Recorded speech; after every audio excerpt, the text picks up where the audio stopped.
What can you tell us about Portuguese water dogs? Are they a popular breed? What can you tell us about them? Well, I would say it depends on where you live. In New York City, here in New York City, they're not that popular, but they are quite a popular breed. And I would say a pretty tough dog for a first dog. They're smart, but they're really willful, and they need an enormous amount of exercise. So if you're going to bring this dog into your house, you better be ready. Do they really herd fish? I mean, that's what Well, that's not true. That's not true. They do all kinds of like boating type work, but mostly they're guard dogs. So you sound a little cautious. Should the Obamas be ready for some potential difficulties with the dog, or? Well, I would bet that Obama's got it. I'm sure they have. Got it all set. I'm sure he's going to get the dog a lot of exercise and good food, and his kids are great, so that's a good sign that he's going to be great with the dog. But, you have to make sure you have the resources for a dog like this. This is not a dog that can be home alone all day, as any dog, right? So you ready to walk 2-3 hours a day? Yeah, and I heard, I was listening to a report this morning on NPR that one dog trainer, dog expert actually described him as a permanent toddler, a dog that's constantly in the move and, I would imagine could knock over some pretty fancy stuff at the White House. Oh, yeah, I think so. But I think every dog is a permanent toddler. I mean, really, if you're getting a dog, you're prepared to have Good point. someone that you're going to take care of, 12 to 15 years that's going to have some ups and downs. Absolutely. But it's a lot of dog. Personally, I would prefer that he had gotten a shelter dog. Well, that's a good point. That's what I want to get to because, this is not a trivial issue. This is something that, and as the President of the United States, especially with so much popularity, he's going to make a decision, his family's going to make a decision that's clearly going to have an influence on the way, people perceive the process of choosing a dog. And he went pedigree. Where do you stand on that, and what are some of the kind of drawbacks? Well, I think it was a mistake.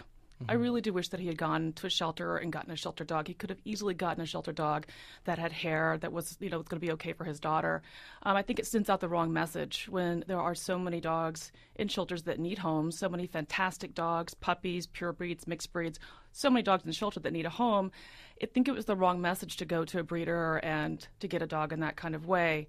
And for the breed itself, it's really going to hurt the breed itself because all these people are going to start breeding Portuguese water dogs, all these puppy mills, all these pet stores.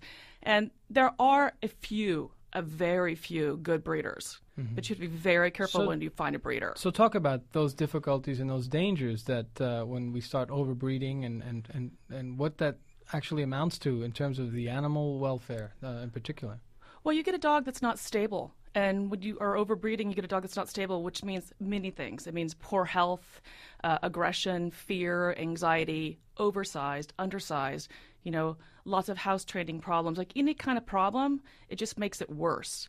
So for the Portuguese water dog, you have a dog who is probably going to be more hyper, more aggressive, more of whatever that breed is. So they wouldn't be necessarily as predictable. One would think that you get a pedigree, a purebred dog, they're going to be predictable. But obviously with this factor, taking that into consideration, not necessarily. No, I mean, purebred dogs are not more predictable at all. People think they are, but they're not. And that's because there are too many people breeding dogs. They don't know what they're doing or are just doing it for money. A question I had, and I think our next caller might refer to it, is the issue of purebreds in shelters. Maybe we can go to Elizabeth in Montebello, New York. Elizabeth, your question. Actually, I had a comment, and my comment is that there's this middle ground between shelters and buying a dog, and that middle ground is pet rescue. If you look online or really anywhere in the country, you can find breed rescues that specialize in rescuing purebred dogs, both who have been turned in by their owners and who have been taken out of shelters. So if you're looking for a specific dog breed and you contact your breed rescue, they can usually find you a dog, and they're pretty good about temperament testing the dogs and finding dogs who are stable for families.